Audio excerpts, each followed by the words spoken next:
मैं Anushree Bhardwaj सुरागला news channel के प्रदेश bulletin में आप सभी का स्वागत करती हूँ। तो चलिए नजर डालते हैं इस वक्त की प्रमुख खबरों पर। उत्तराखंड आपदा विभाग पर उठे सवाल, महंगाई के विरोध में महिला कांग्रेस का प्रदर्शन, बरसात को लेकर प्रशासन की तैयारियां पूरी, नर्सों की कमी से जूझ रहा हल्द्वानी का महिला अस्पताल, बाहर से आने वाले मरीज परेशान, एक माह में 2914 लोगों पर नियम तोड़ने पर हुई कार्रवाई, सरकार जनता के द्वार कार्यक्रम का हुआ आयोजन, सुनी लोगों की समस्याएं, बरसात से बढ़ा नदी नालों का जलस्तर, जलमग्न हो रही सड़कें, जनजीवन हुआ अस्त व्यस्त। एसटीएफ ने पुलिस पार्टी को गाड़ी से कुचलने की कोशिश करने वाले इनामी बदमाश को किया गिरफ्तार। स्वास्थ्य और परिवार कल्याण मंत्रालय भारत सरकार का एक महत्वाकांक्षी कार्यक्रम है सार्वभौमिक टीकाकरण कार्यक्रम, लोगों को तलवार से घायल करने वाले 4 युवक गिरफ्तार। जिला निर्वाचन अधिकारी ने किया ईवीएम वीवीपैट वेयरहाउस का निरीक्षण, लगातार बारिश से बढ़ा कल्याणी नदी का जलस्तर। कालीनगर स्थित चिकन शॉप में 42 अनुसूचित श्रेणी के कछुओं की खेप के साथ गिरफ्तार, एक आरोपी फरार। अब खबरें विस्तार से। उत्तराखंड का आपदा विभाग एक बार फिर सुर्खियों में आ गया है। आपको बता दें कि आपदा विभाग में कई कर्मचारियों को प्रदेश के अन्य कर्मचारियों की तुलना में 2 गुने से ज्यादा वेतनमान दिए जाने का मामला सामने आया है, जिसको लेकर कई तरीके के सवाल उठाए जा रहे हैं। वहीं पूरे मामले को लेकर आपदा सचिव रंजीत सिंह का कहना है कि पूर्व में कर्मचारियों का आपदा विभाग में नियमितीकरण किया गया था। इस दौरान जो जियो जारी हुआ था उसी के तहत वेतन निर्धारण किया गया था, जिसके हिसाब से वेतन दिया जा रहा है। यदि वेतन निर्धारण में गलती हुई है तो यह उसी समय शासन स्तर से हुई होगी, लेकिन उन्होंने फाइनेंस कंट्रोल को इसका संज्ञान लेने को कहा है और यदि वास्तव में अगर गलत वेतन दिया जा रहा होगा तो वित्त विभाग से इसको लेकर परामर्श किया जाएगा। संवाददाता सुनील राज की रिपोर्ट। उनका वेतन है। देखिए, ऐसा है, प्रदेश में लगभग 30,000 डाटा एंट्री ऑपरेटर्स हैं। आपदा प्रबंधन विभाग में 2 डाटा एंट्री ऑपरेटर को वर्ष 2016 यानी हरीश रावत जी के मुख्यमंत्रित्व काल से उनको 1 लाख रुपया प्रति माह मिल रहा है। 30,000 डाटा एंट्री ऑपरेटर तो 2400 के या 2200 के स्केल पे काम कर रहे हैं, ये 2 लोग 4600 के स्केल पे काम कर रहे हैं। तो वेतन निर्धारण में गड़बड़ी की गई है, अनियमितता की गई है, जानते बूझते सोच समझकर वित्त विभाग, आपदा प्रबंधन विभाग, ये इनकी गड़बड़ी है, इन्होंने गड़बड़ी की है। मैंने माननीय मुख्य सचिव के साथ साथ सभी संबंधित सचिव, कोषागार, ट्रेजरी, साइबर, अपना जो है साइबर ट्रेजरी, इसके साथ साथ महालेखाकार, इन सब लोगों को समय से अवगत करा दिया है कि भाई ऐसा ऐसा जनता के टैक्स पेयर्स के पैसे का खुलेआम लूट मची हुई है, धन का दुरुपयोग किया जा रहा है और ये गड़बड़ी है। 4 लोग हैं ये टोटल। तो कोषागार ने तो इसका संज्ञान लेते हुए यहाँ शासन में संबंधित सचिव, एडिशनल सेक्रेटरी और संबंधित सचिवों को ये लिख दिया है कि इसकी जांच कराई जाए और जांच जब तक पूरी नहीं हो जाती तब तक इनके वेतन पे रोक लगा दी जाए। देखिए, ये पूर्व में इनको रेगुलराइज किया गया था और उनको जो रेगुलराइज करने का जो जियो था शासन का, जो वित्त विभाग की सहमति से जियो जारी हुए थे, उसी के अनुसार उनका वेतन निर्धारण किया गया था। अभी जो मुद्दे उठे हैं उसमें वो जियो के सापेक्ष ही वो उनको वेतन दिया जा रहा है। तो यहाँ पर यूएसडीए में कि किसी की गलती नहीं उसमें मानेंगे। अगर कहीं गलती हुई है तो शासन से हुई है, अगर हुई है तो इसमें हमने अपने फाइनेंस कंट्रोलर को बोला है, इसमें आप देख लें कि क्या इश्यूज है, क्यों इनको ज़्यादा मिल रहा है, अगर मिल रहा है तो, और उसके बाद उसमें जो भी कार्रवाई करनी होगी फिर वित्त विभाग की हम परामर्श लेकर हम कार्रवाई करेंगे। उत्तराखंड महिला कांग्रेस ने महिला मोर्चा के अध्यक्ष ज्योति रौतेला के नेतृत्व में देश में बढ़ रही महंगाई के खिलाफ जोरदार प्रदर्शन किया। हाल फिलहाल सब्जियों के दामों में बेतहाशा वृद्धि देखने को मिल रही है, जिससे आम आदमी की जेब पर भारी असर भी पड़ रहा है। रोजमर्रा में उपयोग होने वाली सब्जियां, खासतौर पर टमाटर के दाम 160 रुपए प्रति किलो पहुंच चुके हैं, जिस पर उत्तराखंड कांग्रेस महिला मोर्चा की अध्यक्ष ज्योति रौतेला का कहना है कि जब भाजपा सरकार शासन में आई थी तो उन्होंने बढ़ती महंगाई के नाम पर जीत हासिल की थी, जबकि मात्र 10 सालों में भाजपा सरकार के शासन में महंगाई लगभग दोगुनी हो चुकी है। साथ ही ज्योति रौतेला का यह भी कहना है कि यदि भाजपा सरकार इस महंगाई को रोकने के लिए जल्द ही कोई कदम नहीं उठाती तो महिला कांग्रेस व्यापक आंदोलन करने पर मजबूर हो जाएगी। संवाददाता सुनील राज की रिपोर्ट।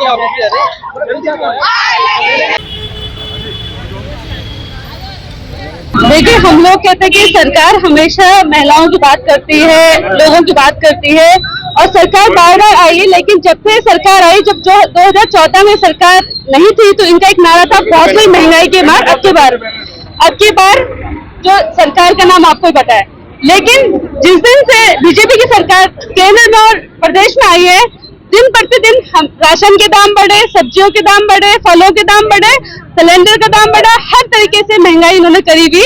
आज एक आम महिला है, उसके बच्चे को रोजगार नहीं है और उसके किचन पे महंगाई के रूप में एक बहुत बड़ा प्रहार इस सरकार द्वारा किया जा रहा है। इसके विरोध में आज हमने प्रदर्शन कर रहे हैं। जनपद उधम सिंह नगर के जसपुर क्षेत्र में बरसात के दौरान बाढ़ के खतरे को देखते हुए स्थानीय प्रशासन ने क्षेत्र में बाढ़ से निपटने की पूरी तैयारियां कर ली हैं। इसके लिए बाढ़ कंट्रोल रूम के अलावा बाढ़ चौकी तथा बाढ़ राहत केंद्र बनाए गए हैं और चौकी पर तैनात कर्मचारी दिन रात नदियों पर नजर रखे हुए हैं। संवाददाता दीपक चौहान की रिपोर्ट।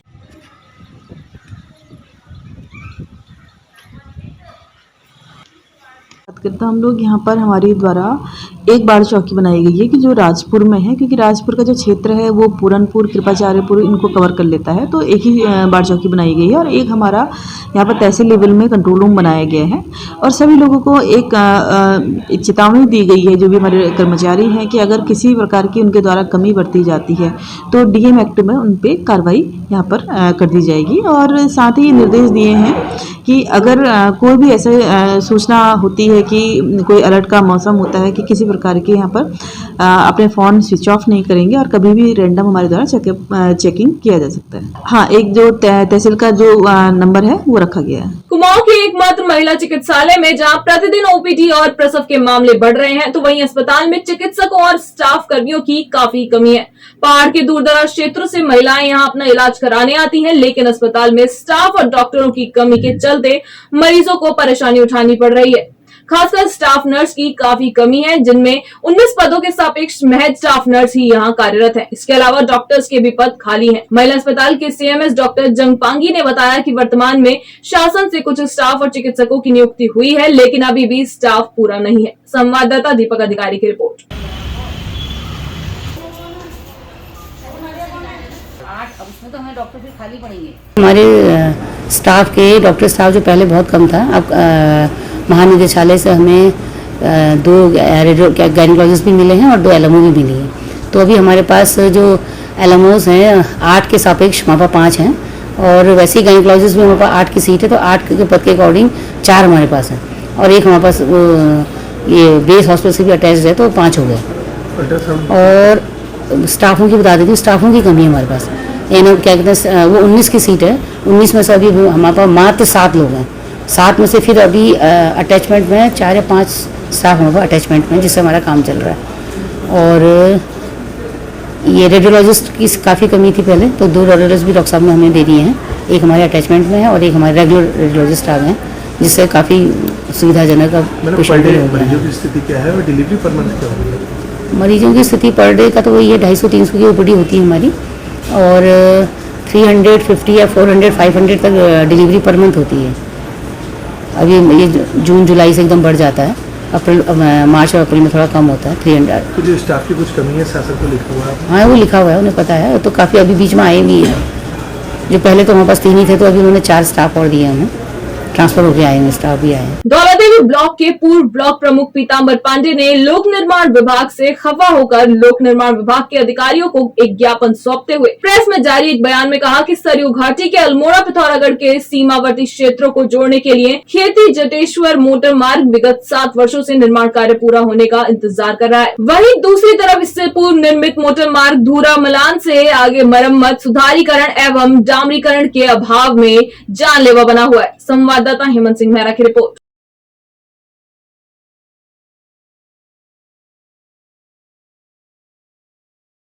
एसएसपी अल्मोड़ा के नेतृत्व में लगातार चेकिंग अभियान जारी है। अल्मोड़ा पुलिस की ऑपरेशन मर्यादा व इवनिंग स्टॉर्म के तहत ताबड़तोड़ कार्रवाई की जा रही है। आपको बता दें, विगत 1 माह में नियम तोड़ने वाले 2914 लोगों पर ऑपरेशन मर्यादा व इवनिंग स्टॉर्म के तहत कार्रवाई की गई है। संवाददाता हेमंत सिंह मेहरा की रिपोर्ट।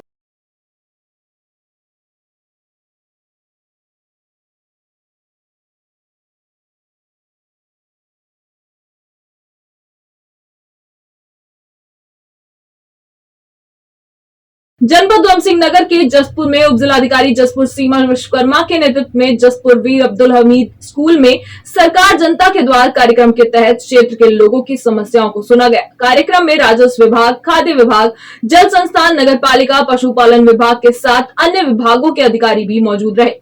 वहीं कार्यक्रम में लोगों की समस्याओं का समाधान भी किया गया। संवाददाता दीपक चौहान की रिपोर्ट। साल भर 1 साल का, 2 साल का, 3 साल का बीमा होता है, एक बार में होगा। आप बता सरकार जनता के द्वार कार्यक्रम के तहत यहाँ पर जसपुर पट्टी मनसा में एक कार्यक्रम किया गया है, जिसमें कि मेरी अध्यक्षता में कार्यक्रम किया जा रहा है। इसमें सारे के सारे विभाग जो हमारे जसपुर के हैं वो उपस्थित हैं। इसमें पशुपालन विभाग, कृषि विभाग और हमारे जो सिंचाई विभाग हैं, बाकी हमारे BLO भी हैं, हमारे तहसील के जो तहसीलदार भी आए हुए थे। तो ये सभी लोग यहाँ पर लगभग उपस्थित हैं।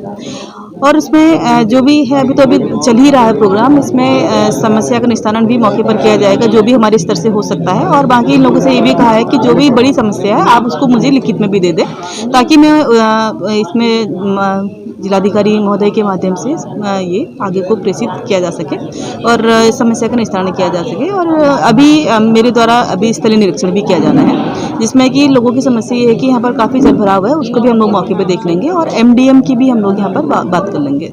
हाँ जरूर, क्योंकि इसमें पूरे जिला स्तरीय अधिकारियों का एक रोस्टर जारी किया गया है, जिसमें कि हर महीने या एक डेट फिक्स की गई है, तो जिसमें कि हम लोगों को अपने क्षेत्र में जाके भ्रमण किया जाना है।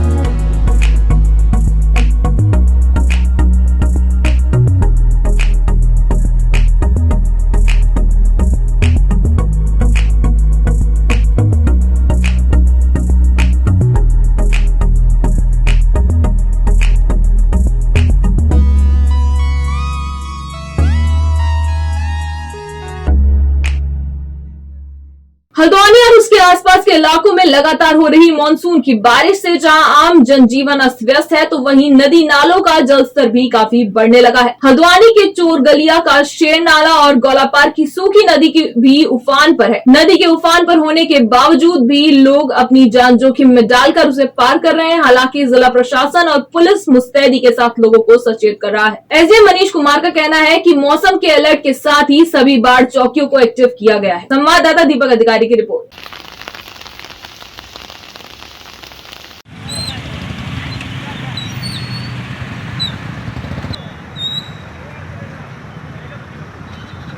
भैया जितने भी लोग यहाँ पे हैं गौला नदी के आसपास जितने भी रहने वाले लोग हैं, सबको सूचित किया जा रहा है कि काफी बारिश हो रही है। पहाड़ों पे बरसात काफी हो रही है, नदी के आसपास कोई भी ना जाए। गौला का जलस्तर काफी बढ़ गया है, नदी के आसपास कोई भी ना जाए। आपदा के दौरान या वर्षा काल के दौरान एक तो कंट्रोल रूम जो 24/7 काम करता है वो सक्रिय हो गया है तहसील में। ऐसा कोई भी स्थल जो सेंसिटिव है लोगों के जान माल के दृष्टिकोण से, उनको वहाँ पर बचाव के लिए संबंधित लोगों से, जनप्रतिनिधियों से वार्ता करके उनको दूर स्थान पर जाने के लिए या ऊंचे स्थान पर जाने के लिए समय समय पर जैसा अलर्ट जारी होता है बताया जाता है। और जो क्षेत्रीय लेखपाल हैं या राजस्व निरीक्षक है उनको सक्रिय किया गया है। जनपद उधम सिंह नगर के जसपुर तथा आसपास के क्षेत्रों में बीते दिनों से हो रही बारिश के चलते आम जनजीवन अस्त व्यस्त हो गया है। बीती रात से जसपुर में हो रही तेज बारिश के चलते कई इलाकों में जल भराव की स्थिति उत्पन्न हो गई है और कई जगह घरों में पानी घुस गया है, जिस कारण लोगों को काफी परेशानियों का सामना करना पड़ रहा है। संवाददाता दीपक चौहान की रिपोर्ट।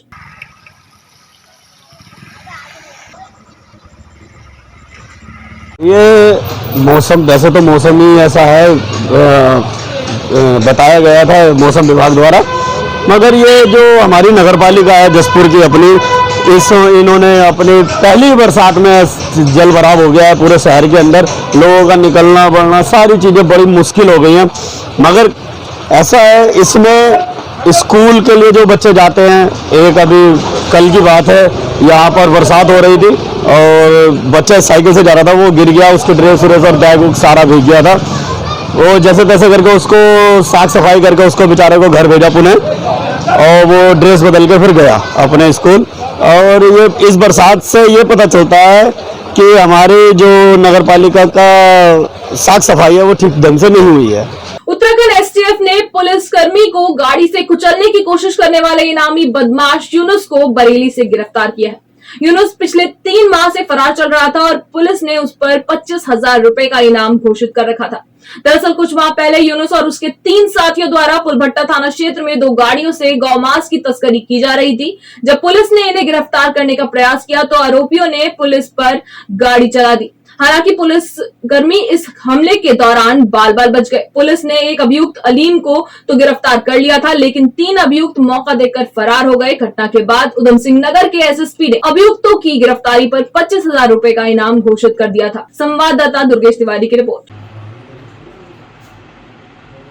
पुलभट्टा जनपद उधम सिंह नगर में एक घटना घटित हुई थी जिसमें कि कुछ गौ तस्कर थे जो गौमांस लेकर जा रहे थे, और इनके द्वारा जब पुलिस टीम के द्वारा इनको रोका गया था तो इनके द्वारा पुलिस टीम पर गाड़ी चढ़ाने का प्रयास किया गया था। इसमें से एक गौ तस्कर को मौके पर पकड़ा गया था और बाकी 3 लोग फरार हो गए थे, और इस संबंध में मुकदमा वहाँ पर 307 और गवर्नमेंट अधिनियम में पंजीकृत कराया गया था।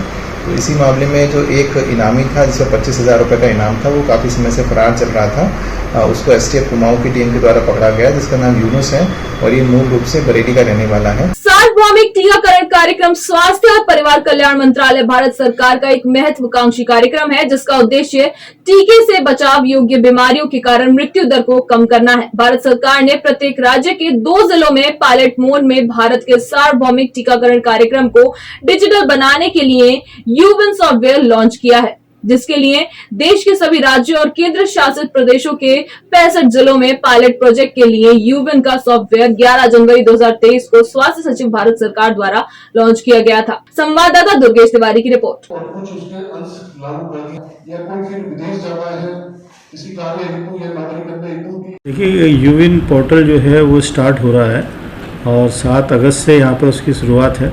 तो यूविन पोर्टल क्या है कि जैसे हमारा कोविन पोर्टल होता था और उसमें हर बेनिफिशियरी की जो वैक्सीनेशन के लिए आता था उसकी एंट्री होती थी, आधार कार्ड बेस्ड एंट्री थी और मोबाइल नंबर भी फीड किया जाता था। तो गवर्नमेंट ने, क्योंकि वो डाटा हमारे पास उपलब्ध है कोविन का, सभी जो 12 साल से ऊपर के लोग जो जनता को वैक्सीनेट किया गया है, तो उसी को आधार बना करके यूविन पोर्टल स्टार्ट किया गया है। इसके डिजिटलाइज करने के लिए, प्रोग्राम को डिजिटलाइज करने के लिए एक कदम है। और इसमें जैसे ही कोई अगर महिला गर्भवती होती है तो उसमें जैसे हम एएनसी रजिस्ट्रेशन करते थे, तो उसी तरीके से इस पर एएनसी रजिस्ट्रेशन करते हुए यूविन पोर्टल पर उसकी एंट्री की जाएगी। और उसके बाद उसको जब टेटनस के टीके लगेंगे उसकी एंट्री होगी। उसके बाद जब उसकी डिलीवरी होगी उसकी उसमें एंट्री होगी। उसके बाद जो भी बच्चा पैदा होता है उसको जो वैक्सीनेशन होगा उसकी भी इसमें एंट्री होगी। और 15 साल तक के बच्चों को हम इसमें आगे जैसे वैक्सीनेशन चलेगा उस पर कवर करेंगे। 1 जुलाई को रुद्रपुर शहर के बीचों बीच एक होटल में किसी बात को लेकर 2 पक्षों में जमकर मारपीट हो गई थी, जिसमें कुछ युवकों द्वारा तलवार से हमला कर 2 लोगों को घायल कर दिया गया था। मामले में पुलिस द्वारा 4 लोगों के खिलाफ मुकदमा दर्ज किया गया था, जिन्हें आज पुलिस ने गिरफ्तार किया है। आपको बता दें, कोतवाली पुलिस ने चारों आरोपियों को कार के साथ किचा बाईपास रोड से गिरफ्तार किया है। साथ ही उनसे घटना में प्रयुक्त तलवार भी बरामद कर ली है। वहीं आरोपियों को कोर्ट में पेश किया जा रहा है। संवाददाता दुर्गेश तिवारी की रिपोर्ट।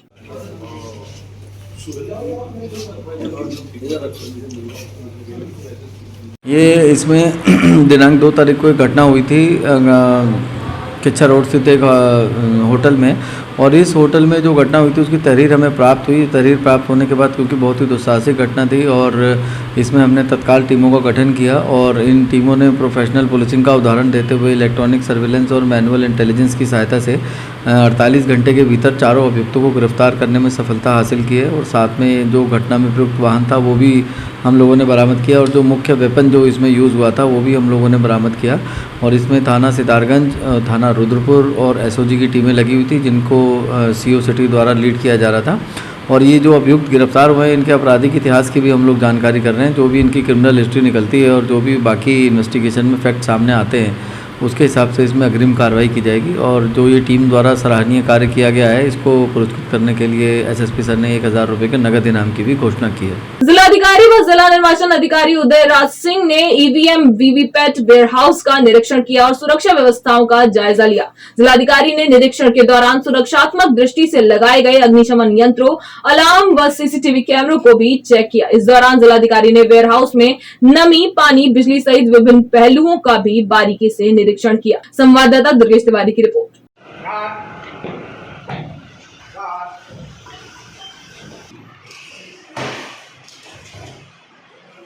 देखिए, ये भारत निर्वाचन आयोग का एक एसओपी है, एक ऑपरेटिंग प्रोसीजर है कि आपको एक अंतराल के बाद जैसे 3 महीने के भीतर एक बार आपको निरीक्षण करना है। जो हमारे स्ट्रांग रूम है जहाँ पर EVM, control unit, ballot unit या और भी जो प्रपत्र होते हैं वो रखे गए हैं, वीवीपैट वगैरह, तो उनको देखना है और उस कमरे का विशेषता देखना है कि उस रूम में कोई जैसे सीलन तो नहीं आ रही है, कहीं कोई डैमेजेस तो नहीं है, हमारा जो सामान रखा है वो सुरक्षित है कि नहीं। इन चीज़ों का मैंने निरीक्षण किया और पाया कि ठीक हैं। हमारे साथ जनप्रतिनिधि राजनीतिक दलों के लोग भी होते हैं, वो भी हैं 1-2 लोग, और बाकी जो व्यवस्था देखा वो लगभग ठीक पाया, कहीं कोई ऐसी चीज़ नहीं पाई। कहाँ हैं सब लोग? शाम की चाय तो एक साथ होनी चाहिए, सब लोग एक साथ बैठना ही नहीं चाहते। पापा, ट्राई दिस। लो, सब लपक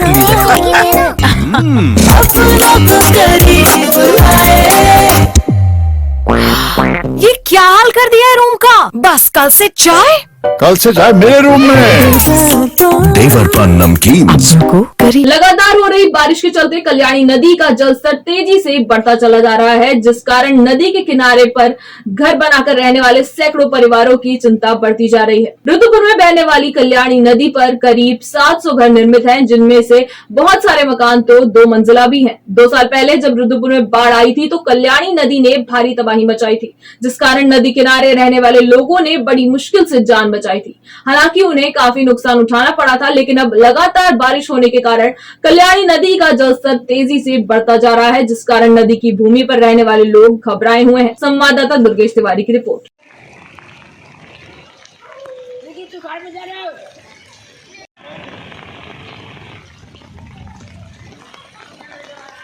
आया है और उस पर जो इंक्रोचमेंट हैं उन इंक्रोचमेंट को हटाना एक चुनौती है, बट हमारा सबसे पहला प्रयास ये हो यानी कि पानी जो भर रहा है तो उसको ऐसे चैनलाइज कर दें कि पानी वहाँ लगे ना या पानी बैक फ्लो ना करे। तो उसको हम दिखवाएंगे कि कैसे हम उसका बेहतर वो कर पाएंगे, और ये सब चुनौतियाँ हैं। जनता जूझेगी तो हमें अच्छा नहीं लगेगा, तो हम पूरी कोशिश करेंगे उसको। सर, हमें किसी बात का नहीं है डर, इस बात का है कि पानी जिस समय पिछली बार आया था उसको देखते हुए हमारे घरों में 10 से 15 फीट पानी ऊपर चला गया था, और उस समय सरकार की तरफ से कोई ज़्यादा मदद हो नहीं पाई थी। लोगों का बहुत बड़ा नुकसान हुआ, जिसमें आर्थिक सहायता पर परिवार को 3500 रुपये इन्होंने दी। ठीक है, वो नुकसान तो अभी तक वो लोग भर नहीं पाए। आगे भी ऐसी स्थिति लग रही है कि पानी जिस तरीके से बढ़ रहा है धीरे धीरे, एक तो नदी के अंदर कूड़ा फेंकने की वजह से आगे जाके पानी जाम हो जाता है। पानी की निकासी ना होना एक सबसे बड़ा विषय है, और हम सरकार से यही मांग करते हैं कि जल्द से जल्द ये नाला पक्का कर दिया जाए। मेरा नाम गणेश कुमार है। मैं यहाँ पिछले 5-6 साल हो गए मुझे रहते रहते। तो जैसा कि मैं देख पाता हूँ हर साल का ही है, हल्का फुल्का पानी तो हर साल आता है। पिछले साल 1 साल पहले तो काफ़ी पानी आया था, और हम लोग यहाँ से बहुत सारे लोग नाव से रात को निकले थे। तो लोगों का ये था कि अफरा तफरी उस टाइम पे काफ़ी मची थी, लोगों पे हड़कम मची थी, जान बचानी मुश्किल हो गई थी। बहुत लोगों को यहाँ पे बहुत सारा मटेरियल, घर का सामान, ये सब वगैरह उनका खराब भी हुआ था, हमारा भी हुआ था। अभी आप देख पा रहे हैं मेरे पीछे पानी इतना भर चुका है, और हम लोग बस धाक में बैठे हैं कि जैसे पानी अंदर आए तो हम अपना मटेरियल लेके यहाँ से भागें, क्योंकि यह ज़रूरी नहीं है कि यहाँ पे इतना ही पानी होगा। कंटिन्यू अगर बारिश रहती है तो जलस्तर काफ़ी बढ़ जाता है, यहाँ तक कि 8 फीट 10 फीट पानी, 1 मंजिला पानी मकान डूबा है मेरा पहले। तो मैं ये चाहता हूँ कि प्रशासन से ये मेरी गुहार है कि अगर ये पानी बढ़ता है, इस टाइप की यहाँ पे कंडीशन बनती है, तो हमारी हेल्प के लिए आप लोग आगे आएँ। और पिछली बार तो ऐसा कुछ हुआ नहीं था खास, जब सब कुछ हो जाता है तब जाके प्रशासन जागता है। नाला है हमारा, काफ़ी गंदगी से भरा नाला है, यहाँ पे कोई देखने वाला है नहीं। हम लोग काफ़ी ज़्यादा हम लोग कहते हैं कि नहीं होनी चाहिए, बट पर्सनली आदमी नहीं कर सकता इन चीज़ों को। हम लोग सरकार से ये चाहते हैं कि नाले की साफ़ सफाई, और जो उसका पहले के जैसे आगे बना पड़ा है वो बने, थोड़ा इसकी साफ़ सफाई हो, तो जो गंदगी हमारे घरों पर आ रही है उससे हम थोड़ा राहत हमें मिल जाए। और ये अपील है हमारी कि जल्द से जल्द, मौसम बढ़ता जा रहा है, पानी बढ़ता जा रहा है, तो आशा है कि हमारी कोई हेल्प करेंगे, कहीं न कहीं प्रबंध करेंगे हमारा। तराई केंद्रीय वन प्रभाग के टांडा रेंज की टीम ने कालीनगर स्थित चिकन शॉप से 42 जिंदा कछुओं के साथ एक आरोपी को गिरफ्तार किया है, जबकि दुकान संचालक मौके से फरार होने में कामयाब रहा। टांडा रेंज के रेंजर RN गौतम ने बताया कि कल देर शाम सूचना मिली थी कि कालीनगर स्थित चिकन शॉप में कछुए की खेप बिक्री के लिए लाई गई है। सूचना पर जब टीम द्वारा छापेमारी की गई तो दुकान के अंदर 2 कट्टों में 42 अनुसूचित 1 श्रेणी के कछुए बरामद हुए। इस दौरान टीम ने मौके से चिकन शॉप में काम करने वाले कर्मचारी को हिरासत में लिया, जबकि दुकान मालिक मौके से फरार हो गया। संवाददाता दुर्गेश तिवारी की रिपोर्ट।